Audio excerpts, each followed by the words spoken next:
Hello friends, masala papad कसा बनवला ते सांगते.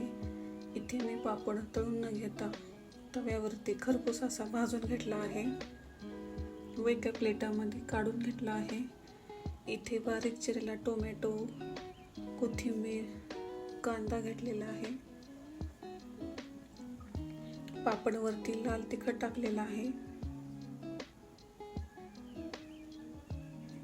बारीक चिरलेला कांदा छान असा सगळीकडे टाकून घेतलेला आहे.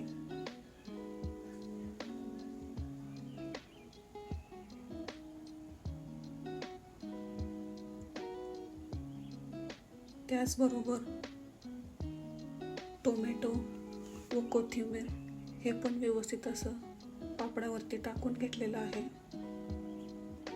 बारीक अशी शेव टाकून घेतली आहे. कसा वाटला मसाला पापड?